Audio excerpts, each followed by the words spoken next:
point of view too far, need to zoom in. Ain't got no facts, you assuming. About to call 'em blue, the way you be cluing. Stay awake, not woke, I'm tuned in. Your point of view too far, need to zoom in. Ain't got no facts, you assuming. About to call 'em blue, the way you be cluing. Have we had enough of your lies for one night?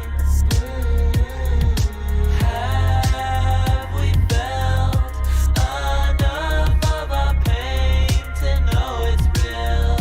How do you feel? Sick and tired of the lies, all I'm feeling is the pain. It's the devil in disguise while I'm standing in the rain. Water pouring from the sky, but you tell me the opposite. Like I don't have a consciousness, like I'm stuck in the matrix and my brain's up for the taking. But we don't do that, I know my facts. They say that he was elected, but where the stats at? They say that jab the only way to get your life back. But if you have a heart attack, then they will go to hide that. Look at the FDA, acting like KKK, trying to run all our lives like we they brand new slaves. Lose the job, bent from playing segregation, all the same. They call themselves progressives, but they taking us all back again. Bring the world to darkness and sacrifice the children then. When it's said and done, then you will never live with hope again. I say that we break the chains, we can't leave the world the same. Make love real again. As we fly above the truth, I ask of God, am I with you?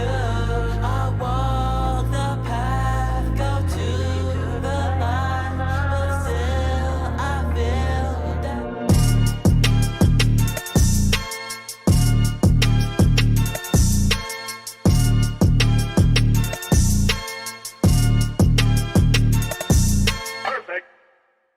Good afternoon, ladies and gentlemen, boys and girls, people of all ages from all across the world. You're not tuned in with me. My name is Chandler Crump, and this is, of course, the Chandler Brief. As you guys can see, the studio has undergone a few changes, and there's still some more changes underway, but we've now got a nice, pretty wall behind us, which reflects the light just so much better. I'm so excited for all the new coming things that are on the way to this studio and to this show. Thank you guys so much for tuning in with us once again over on Rumble, Getter, all of our places we're live streaming at. We've got a few stories for you guys to jump in today. Some of the occurrences over the weekend, just some straight up hilarious stuff. You guys saw the title of the show. I saw this and I was like, oh man, I've got to cover this. I really do. There's some things that you see in life and you're just like, yeah, somebody's got to talk about it. And if nobody's going to talk about it, then yep, I'll do it if I have to. So here's the show. New York Times editorial board is now calling on Attorney General Merrick Garland to seek indictment of Trump if there is sufficient evidence, and they don't continue it in the headline, but sufficient evidence of misdoings relating to January 6th and or his possession of classified materials, all sorts of fun stuff like that. We're going to jump into that article plus a whole lot more as we jump into the show today. But if you're just getting here, make sure you smash that like button, and also make sure you are subscribed to the channel wherever you're watching us from, whether that's on Getter or Rumble or here on YouTube or maybe even Facebook or Twitch, because I haven't forgotten about y'all over there either. I appreciate it all, so make sure you support the show and stay tuned for a lot more coming soon, including the other shows we have this week. They're going to be really fun. I do have to announce, though, we will not be doing a Thursday show this week, so we'll only be live today, tomorrow, and Wednesday. So if you want to get your fix of Crump, these next 3 days, including today, are your only chance to do it. So make sure you stay tuned for that. But without any further ado, let's jump into this because, oh man, they are begging the FBI, DOJ, whatever it may be, to indict Trump, because that's what we need to do. We have to get Trump out of office. Carl, Trump isn't in office anymore. You said what now? Then how come things are going so wrong if Trump isn't in office? Biden's in office. We'll go to commercial break. That's what they'll say. No, we gotta check this out. The New York Times editorial board called on Attorney General Garland to seek an indictment of former President Trump if sufficient evidence exists to establish his guilt on a serious charge, whatever that means. Seriously, whatever that means. The board argued in a piece published Friday that Mr. Trump's unprecedented assault on the integrity of American democracy requires a criminal investigation, following the January 6th Select Committee hearings and news of the Justice Department's search of the Mar-a-Lago home. This board is aware that in deciding how Mr. Trump should be held accountable under the law, it is necessary to consider not just whether criminal prosecution will be warranted, but whether it would be wise. Whatever they consider wise, which I guess they get to decide what wise is. The board mentioned former President Ford's pardon of former President Nixon for any crimes he may have committed during the Watergate scandal, with Ford justifying the decision as avoiding the rousing of ugly passions and polarization. The board stated that prosecuting Trump could entrench support for him and play into the conspiracy theories he has sought to stoke. oh yeah, the conspiracy theories like the FBI and DOJ are the enemy of the people and they're willing to knock on any doors they desire in order to quell their opposition. The conspiracy theory that turned out to be true. FBI, open up! What are we talking about? What are we talking about? Whatever. They argue that it could also allow future presidents to misuse the precedent set to go after their political rivals. Not just future presidents, but the current president as well. I think they're forgetting this very clearly. But the paper warned that doing nothing poses a much more significant risk, and not holding him accountable for his actions related to Jan 6 would set an irresistible precedent for future presidents. Why not attempt to stay in power by any means necessary, or use power of the office to enrich oneself or punish one's enemies, knowing that the law does not apply to presidents in or out of office? It's like everything they're saying as a reason to do it is also even more reason not to do it. Because as they literally say in the sentence, does not apply to presidents in or out of office, but use the office to enrich oneself or punish one's enemies, as Joe Biden appears to be doing twofold. We've known that Joe Biden and Hunter Biden have had an inexplicable, or shall I say, not even that word, because it's pretty easy to explain, but a unseverable connection to Ukraine. 15% for the big guy, Burisma, you name it, they've got some connection to it. And now, look at all these different Billions that are going to Ukraine for this very convenient war that is going on now. I'm not saying the war is some sort of fake thing. I'm not saying it's not real, and I'm not saying that these people need some help. But what I am saying is that there's a whole lot of money going towards these people in Ukraine. Meanwhile, the current president seemed to have a whole lot of connections to Ukraine in the past, allowing his son to fly on Air Force 2 to get out there. I think that's what it's called, Air Force 2, and the vice president's on the plane, and then getting on the board of energy companies. Meanwhile, the only history this guy had was doing drugs and hookers and all sorts of other madness. Somebody make this make sense to me. The Times editorial was published the same day as the FBI released a redacted affidavit to convince a Florida judge to grant a search warrant for Trump's Mar-a-Lago. The document stated authorities found 184 documents, some highly classified, in boxes that were initially returned to the National Archives from Mar-a-Lago earlier in the year. The affidavit showed that the FBI believed there were additional classified documents related to national security housed at Mar-a-Lago. The FBI conducted a search of Mar-a-Lago earlier this month to search for documents. The House Select Committee is investigating Trump's role in the January 6th insurrection. It is currently taking a pause from its public hearings, but they are expected to resume in the fall because, of course, the show must go on, and it will never end. Sadly, these people don't know when to quit. They don't know when to say, all right, enough is enough. We've got nothing here. We've tried to impeach him twice, and it didn't get anywhere. We've got this whole Jan 6 thing, but nobody cares. Let's just throw in the towel, focus on the midterm, and hope that it ain't bad news bears. There you go. I made a whole rhyme out of it. No, seriously. These people need to be concerned about how things may go in the midterms. Now, it's not looking as terrible as it was before, as some of the polling has improved for Democrats, and the approval rating for Joe Biden has skyrocketed back up to a grand total of 40%, but still, they've got to watch out. There's always an election to be looking forward to and always something to be paying attention to. But when we're talking about the ties between Joe Biden, Ukraine, and Hunter Biden, we cannot fail to discuss the Hunter Biden laptop. Now, we discussed last show, or I guess we could say last episode if we want to sound cool, the FBI was explicitly told, I was going to say expressly and explicitly, I kind of made them one word, but they were told not to investigate the Hunter Biden laptop. If you want to hear more about that, check out some of our previous shows on this channel. But the FBI was literally told by people within it, do not investigate the Hunter Biden laptop. It is Russian disinformation. It's not true. They don't know what they're talking about, and it's all... Stop the cap! It's all fake. We now know that the Hunter Biden laptop was, without a doubt, certifiably 100% real. Yep. It's no use! It was real. No lies about it. Everybody knows. But it doesn't matter for the people that said it was Russian disinformation. It doesn't matter if they denied the validity of a very true thing when they more than likely knew it was true, considering these are the intelligence agencies, and though they may be told by their internal affairs that it's Russian disinformation, they can perform their own forensics. You guys may not remember, but the Delaware guy who got a hold of this Hunter Biden laptop gave it to the FBI first. And as crooked as the FBI may be, they at least certify their facts, I'm pretty sure. And so they knew good and well, yeah, this laptop is real, but Joe Biden, who at this time we're speaking of in like 2019, isn't the president yet, but seems to have so much power that he can just be like, yeah, that laptop isn't real. And the people within the government and the people within the FBI are like, yeah, it's Russian disinformation. Close up the laptop, throw it out the window, give it to Project Veritas or something, it doesn't matter. And that's just what happens. Meanwhile, those that are involved in this actually get picked by the president to work on an intelligence board. I guess you could say, you scratch my bike, I scratch yours. Or I guess more accurately, You rub my leg down. I rub down yours. Insofar as talking about Joe Biden, as he has now picked a Hunter Biden laptop denier for the intelligence board. President Joe Biden's latest pick for his intelligence advisory board is an MSNBC pundit who was among dozens of former intelligence officials to sign a letter claiming, without evidence, that the Hunter Biden laptop was Russian disinformation. Jeremy Bash, who is a former chief of staff at the CIA and Pentagon, was picked by Biden to be part of the president's intelligence advisory board on Friday. He, along with roughly 50 other ex-intelligence officials, signed a letter claiming that the Hunter Biden laptop had all the classic earmarks of Russian disinformation, while Bash himself suggested on TV that the laptop was part of a Russian hit story. The biography of Bash provided by the White House noted that he was the chief of staff under Leon Panetta when he was CIA director and then Secretary of Defense. Panetta also signed that Hunter Biden letter. Other signatories included Obama CIA Director John Brennan, James Clapper, former Obama CIA Director Mike Morrell, and former George Bush CIA Director Michael Hayden. Bash's LinkedIn lists him as the founder and managing director at Beacon Global Strategies and a national security analyst at NBC and MSNBC. He is also on the board of directors at the International Spy Museum.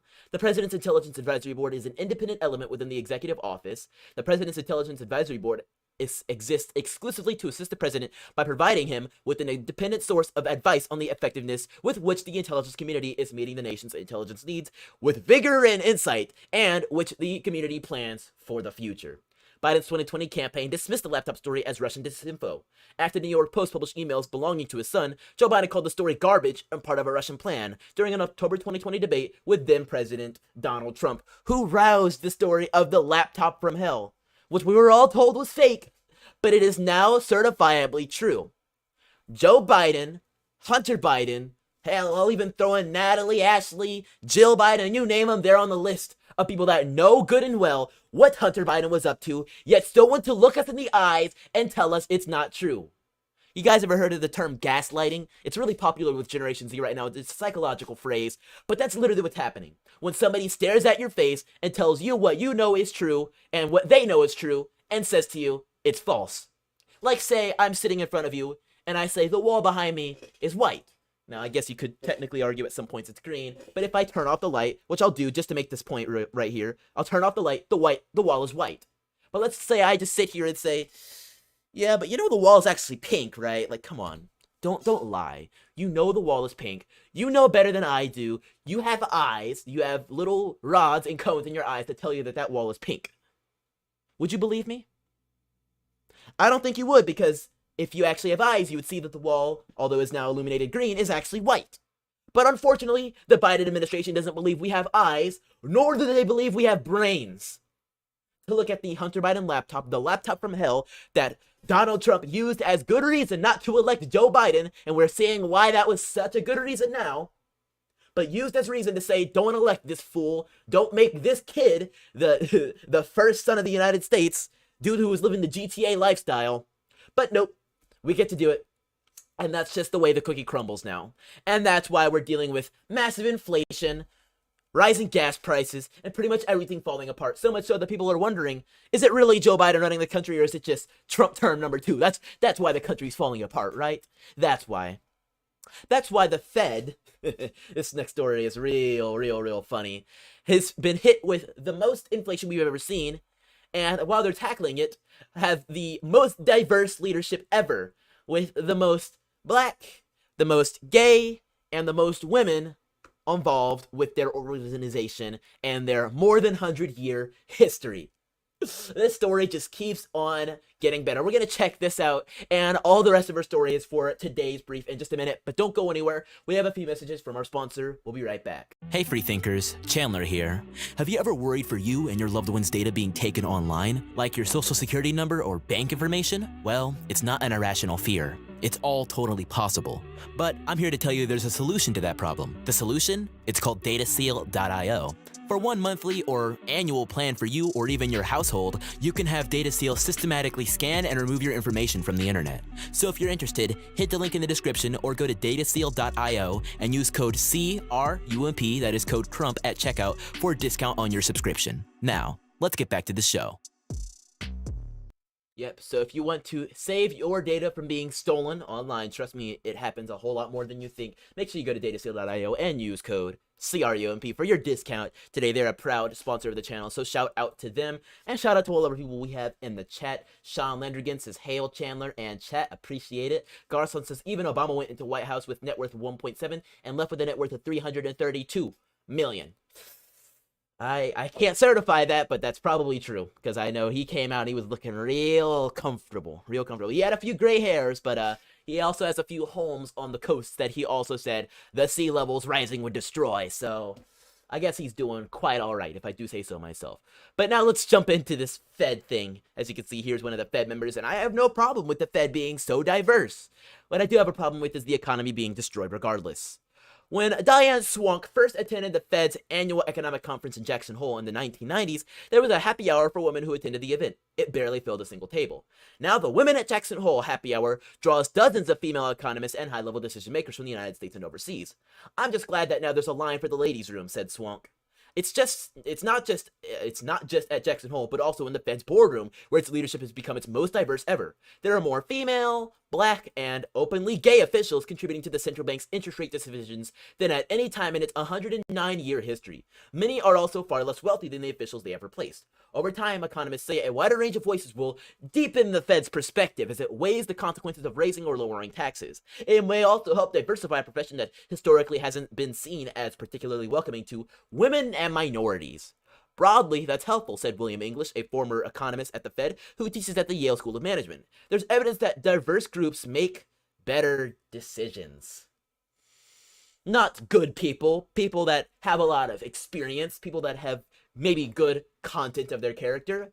No, it just matters who they like to sleep in bed with, what their skin looks like, and what's between their legs. That really determines how good they're going to do on the Fed board, apparently. This is like taking us back. It's like regression. We're regressing as a people. It's hilarious. The central bank, as it is doing now, raises its benchmark short-term rate when it wants to lower inflation. It reduces it when it wants to accelerate hiring. Such moves in turn affect borrowing costs throughout the economy, for mortgages, auto loans, among others. On Friday, in a speech to the Jackson Hole Symposium, Chair Jerome Powell stressed the Fed plans further rate hikes and expects to keep its benchmark rate high until the worst inflation bout in 4 decades cases considerably, even if doing so causes job losses and financial pain for households and businesses. Rhonda Sharp, an economist who is president of the Women's Institute for Society, Equity, and yada yada, said she welcomed the broadening of the Fed's leadership. Sharp said she's hopeful that a more diverse group of people will pay attention to what the Fed does and aspire to high-level economic roles.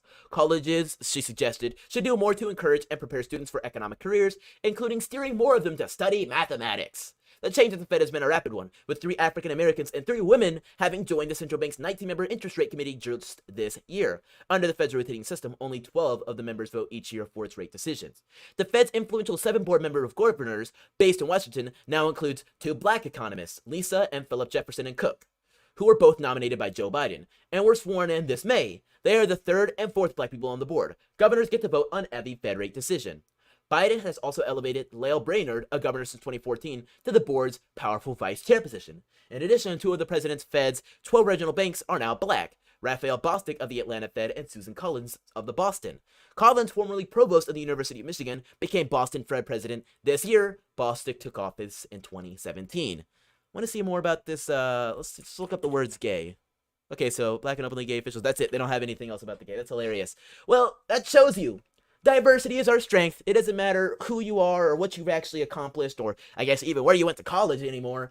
All that matters is that you're BIPOC, or you're bi, or you're woman, or something like that. Something that really falls into these categories, but it's not just the money. No, it's space travel too. As NASA Artemis, somebody so aptly pointed out on the Twitter feed, says, with hashtag Artemis, NASA will land the first woman and first person of color on the moon. Take the next giant leap with us. Now, frankly, I don't really know what a person of color is. I know there's person of various skin tones, people of different races and ethnicities, but a person of color sounds a whole lot like a very rude phrase that I heard a lot when I was looking at maybe history books about the segregation days and maybe even apartheid. Colored people. Or sometimes maybe Negro people. Or various other uncouth phrases that were used for various other groups that I probably shouldn't even say and won't say, because they're just not what we say anymore. But apparently we can modernize these phrases and suddenly they're all right now. First, person of color. So dumb.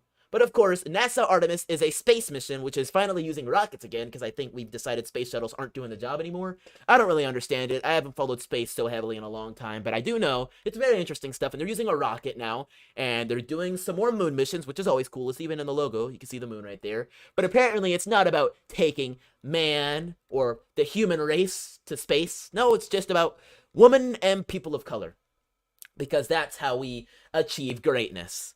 Because, you know, whenever we hear one small step for man, you don't just think, yeah, one small step for males and the boys. You think of mankind. You think of the human race.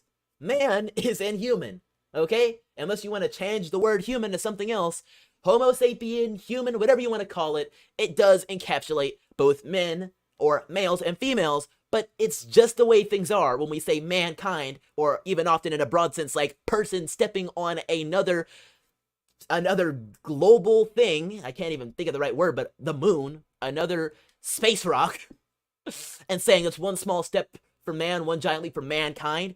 That's all of us. That's the Earth. Okay? It was men and women that crunched the numbers, built the rockets, got us up there. Now you can just say, oh, well, there wasn't enough women, or there wasn't enough people of color that did it. Okay, and that's just the way things were. They're getting better, but we don't need to be shoehorning or literally being exclusionary to say it. You could just say, NASA will land the next moon mission. Take the next giant leap with us. But of course, in 2022, and the Biden administration, we have to talk about woman, person of color, this, that. I'm sure it'll one day be the first gay, the first trans, the first demisexual person to be on the moon. There's always going to be a new first, but it's never going to bring us any closer to actually breaking records, because the more we focus on these delineations, the less we're actually going to focus on achieving something new. Because the more time we spend focused on the first man, or the first woman and person of color to land on the moon, we won't be thinking about the first man of mankind or the first person to be on Mars. We're going to shoot for something that we can achieve, to spread out be more, I guess, equal, and have more people say, well, I was the first this and I was the first that to land on the moon, when we'll never actually hit the stars and we'll never actually make it to Mars. Now, there are currently plans to hit Mars, but it has nothing to do with NASA. It has nothing to do with first woman and person of color. It just has something to do with getting there. And that's SpaceX, and I think there's a few other organizations and companies that want to do it. But it sure seems like when you let the government do it, you let first woman and person of color get there, it ain't gonna work out. Because not only is the Fed falling apart, inflation's at an all-time high, but even the NASA Artemis mission failed. Yep. Now, this doesn't explicitly have anything to do with the first woman and person of color thing, but I at least say that it has, you know, you focus on it so much, you're gonna lose sight of the things that are important. Like, for instance, the Artemis rocket itself. The whole point of the mission? Yeah, it had engine failure. A fuel leak and then an engine problem during final liftoff preparations led NASA to call off the launch of its mighty new moon rocket Monday on its debut flight with 3 test dummies aboard. The next launch attempt will not take place until Friday at the earliest and could be off until next month. The flight, when it happens, will be the first launch in NASA's Artemis project, a quest to put astronauts back on the moon for the first time since the Apollo program ended 50 years ago.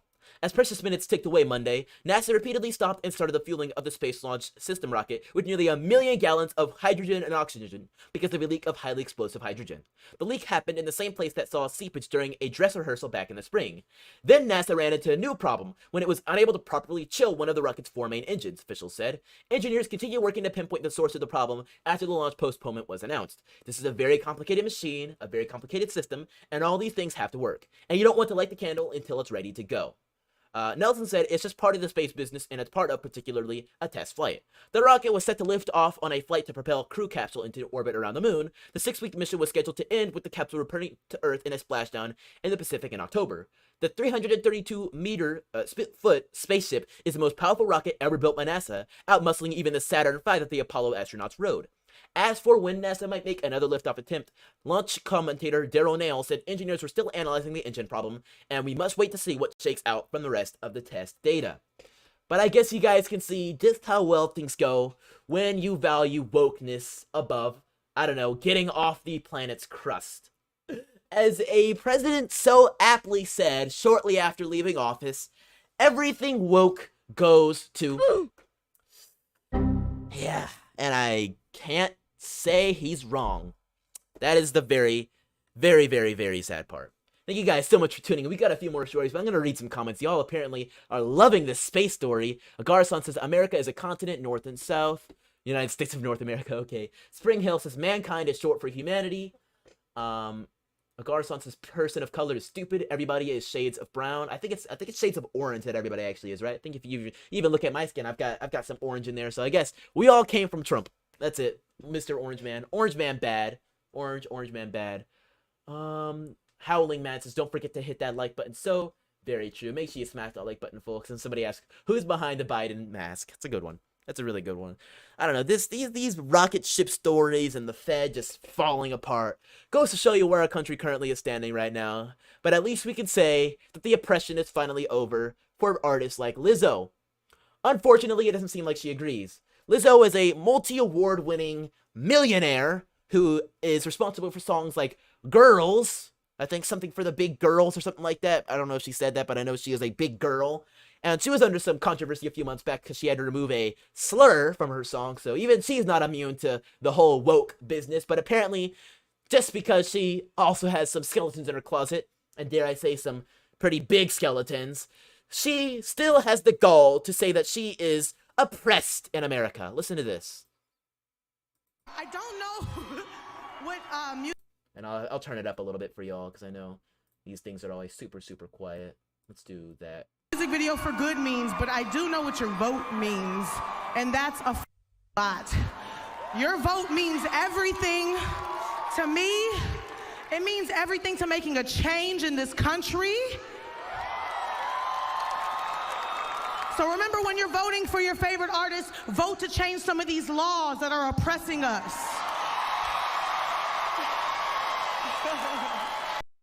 Now, I don't know about y'all, but I've never once in this country talked about me being oppressed. Now, I have talked about the ways in which the Democratic Party and people in power have systemically attempted to exterminate the black race and things of that nature, but I've never once attributed it to myself. I've been rather shielded from that. You can thank my parents for it, but it doesn't excuse the fact of what they've done.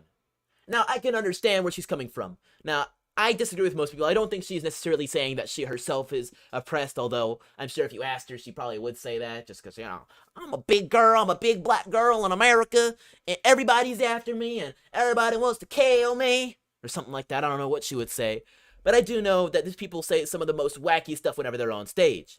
I mean, just look at her. But in all seriousness, what she's talking about may have some merit, right? Well, let's read this. Your vote means everything to me. It means everything to making a change in this country. When you're voting for your favorite artist, vote to change some of the laws that are oppressing us. Now, what laws could she be talking about? Because maybe if she's a woman, so I'll assume maybe she's talking about the whole Roe v. Wade thing, which they did. They voted to make it so that states decide what happens. So the states can hold a vote to decide if abortion remains legal or not, like it happened very recently in Kansas. And unfortunately for my point of view, the vote failed, and so abortion will be legal up to a point in Kansas. But in other places like California, New York, they aren't even going to hold it to a vote. They're just going to say, no, it stays the way it is. Abortion up until 3 years old, or something crazy like that. I know that's not it, but I wouldn't be surprised. Mr. Ralph Northam in the building. No, but seriously, she has next to no basis to lay any of this down. And she's just being wild.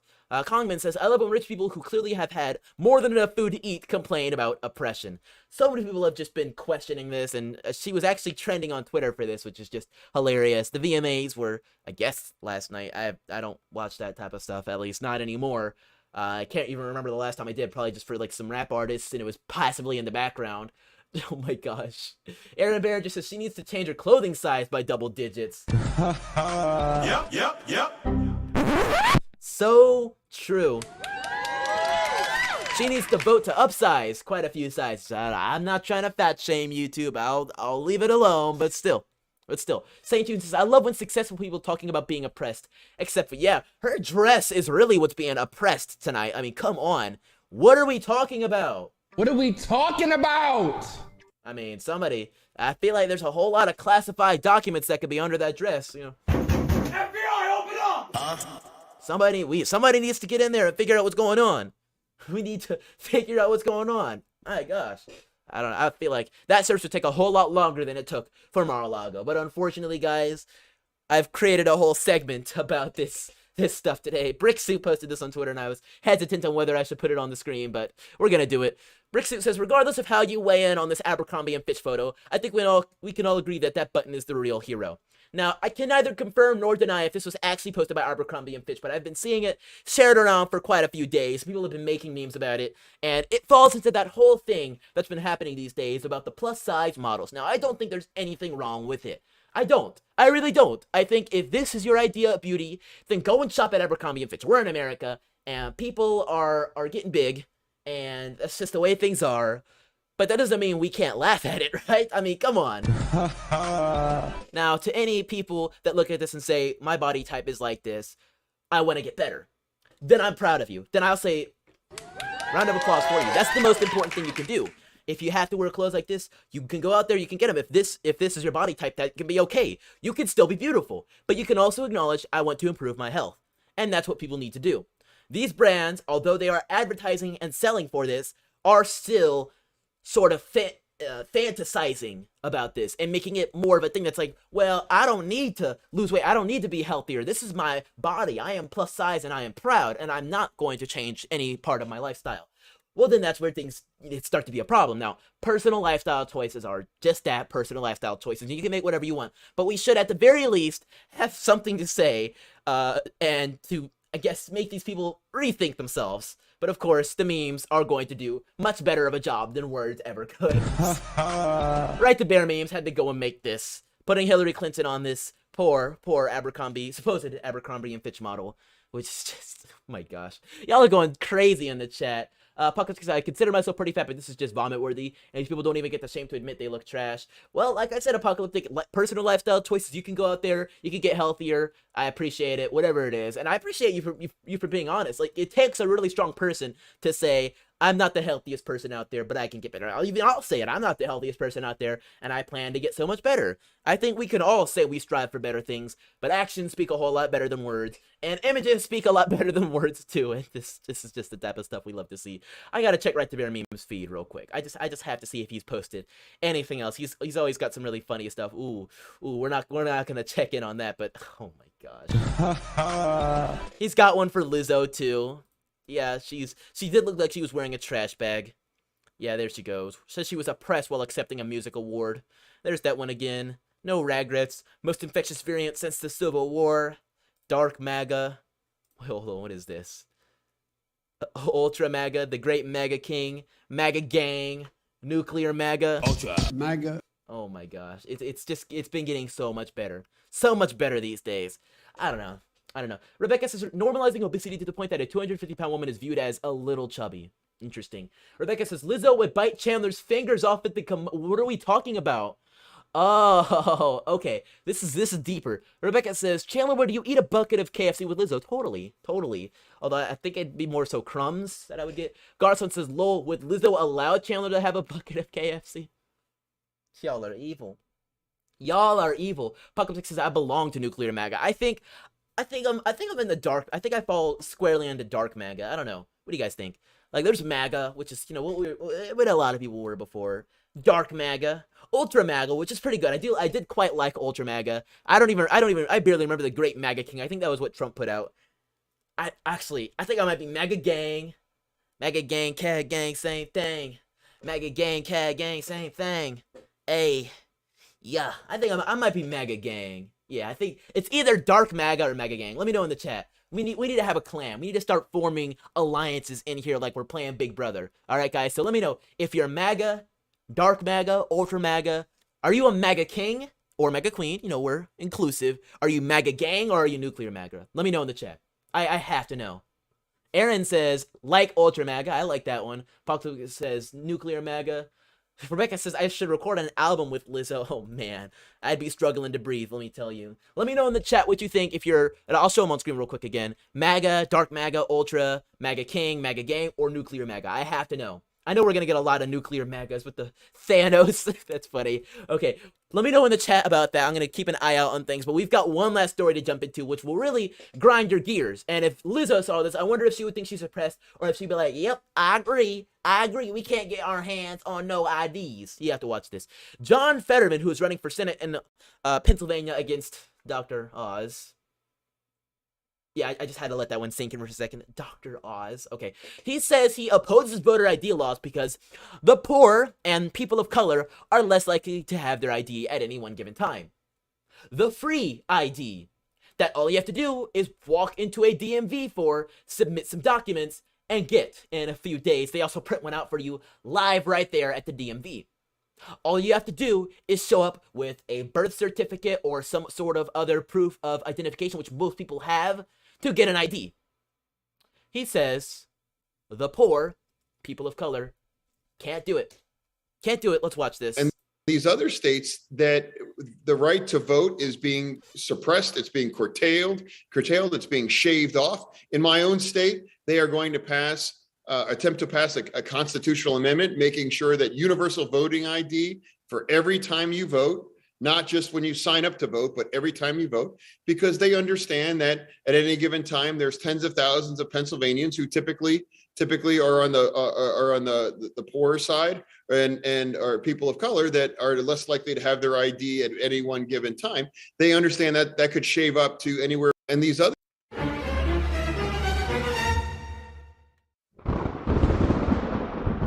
I don't know, John. That sounds a little privileged to me. I think you need to check your privilege, John. John is a straight white male. That's what I appear. Maybe he'll be something else. I don't know. Race can be anything. That's why dividing along racial lines is so stupid, because anybody can look like anything. There are black people that look about as bright as this guy, believe it or not. And this guy could be anything, but I'll call him a white male because that's the easiest thing to do, and that's what I think he is. This straight white guy, if anybody just walked past him on the street, they'd probably say that, needs to check his daggum privilege. He can't be talking about poor people are just as bright and just as talented as white kids. Wait, I think that was the wrong one. No, yeah, that was the sitting president. And you ain't black. I forget. No, this guy is saying poor people and coloreds. He might as well say that coloreds are less likely to have their ID at any one given time. It's like we're still in the 1960s, and it pisses me off. You know, because the Democrats are always talking about, we're the party of progress. We're so much better than we used to be. And there was a party switch, and so that's why what we voted for, or what we voted against the Civil Rights Act in the 60s, and though we got one of our Democrat presidents to sign it into law so that we can take credit for it, he literally campaigned against it, and almost every single one of our representatives and Senate members that were of our party voted against it. But no, of course, there was a party switch. All right, you daggum coloreds. So I know you don't have your IDs on you, but you can still vote for us. Don't even worry about it. It's disgusting. It's disgusting stuff that they keep trying to sell to us over and over again, telling us that it's okay. You don't have to be responsible for having an ID on you. You don't even have to show up to vote. All right, we'll send the thing out to you. You don't even need to fill it out. We'll have somebody go to your house, pull it out your mailbox, and fill it out for you and send it back to us. And don't worry, we'll make the right choice for you. They aren't doing that yet, but I wouldn't be surprised if it's something that has happened before and could happen again. It might become an official program. You text us, and then with your authorization, we'll fill out your ballot for you with your name, your social security, whatever is on there, and then we'll circle in the dotted line for the blue. Make sure you vote blue no matter who, right? It's insane. It's insane. We've got our poll results back. Garcon says Ultra MAGA. Terry says UM, which I think means Ultra MAGA. Dolores says MAGA female, so she's the MAGA girl in the gang. David says Ultra MAGA gang. Ooh, I like that. Yep. Ooh, Ultra MAGA gang. Rebecca says Frankenstein. There you go. Garcon says Fetterman is an idiot, and when I go to vote, I always have my ID and voter card. Garcon, very true. Very true. If he identifies as white, then he's a man of color. I don't know. Why is it always white people who keep insisting that POC are somehow unable to figure out how to get? I don't know. It's like they think people of color are inferior. You guys ever think about that? That every single time a white person or one of these parties talks about how POC are unable to gain access to free IDs that are speckled all throughout your city, that you can go to a DMV, wait in line for maybe 30 minutes, an hour, 2 hours if it's a bad one, to get your ID. It's like they think we're not capable of doing it. It's like they think they're better than us. It's like they think they're supreme. It's like they might be supremacists. You know, we can walk the line all the way back and get to the true seeds of their dastardly ideology, which pushes this madness every single time an election comes on along. So make sure we count every legal vote and all this madness. Meanwhile, we're talking about no voter ID. We're talking about universal mail-in ballot. We're talking about backdating the ballots so that even if they were sent in a week after the election, they actually came in the day before the election, so that's why we can count it. All sorts of madness that we talked about in 2020, but if you dare even speak out about it, boom, you're gone. Off the YouTube, off of Twitter, off of whatever other platform you're talking about, unless you're on a platform like Rumble or Getter, unless you're on a platform like Parler. That's the only place you can do it. So that brings us to our next little segue here. Remind you guys to follow me over on Parler. My name is just @Chandler. I've been here for a long time now, standing for free speech, and it's the most one of the oldest alt tech platforms out there. So shout out to them. They've been holding it down forever. We're also, of course, live on Rumble. So if you guys want to follow me over on my Rumble channel, it is in the description. It's just Chandler_Krupp. We've got a few people watching us over there. I have all of my content, including my gaming content, our live streams, and various show clips as well, all available over here on my Rumble. So make sure you tune in over there and subscribe in case my YouTube channel ever goes kaput and vanishes, which can happen any day now. I've gotten almost, I think, a half dozen community guideline strikes in the history of this channel, so it can happen any day now. With that, though, out of the way, I want to give you guys a big thanks for tuning into the show today. Shout out to Aaron Banniger, says, the progressives have an ideology from the early 1900s and their worldview is from that era as well. The racism of low expectations, so patronizing, said Aaron Doherty, and then Aaron Barringer, Aaron with an A, says, like I said, their ideology, oh, we already read that. Robert R. says, Ultra MAGA, America Patriot. Australia Day says, just woke up, good morning, all. Australia Day, it's 4 a.m. over there, brother, isn't it? 4 a.m. Dude, come on, get some more sleep. I mean, unless you go off to work this early in the morning, then I'll understand. But dude, I hope you're getting enough sleep. I really do. And Eat Poop Commie says wood chippers will go brrr. Very true. Very, very true. All right. Thank you guys so much for being tuned in. Like I said, we will not be having our show this Thursday, so make sure you tune in again tomorrow at 8 for this week's only edition of Crump Live, and then on Wednesday at 4 for this week's next edition of the Chandler Brief. Don't miss out. We'll be right back on those dates. But aside from all that, I'll catch you next time, free thinkers. Don't forget to spread the arts of intelligence. Peace out, and have a great afternoon.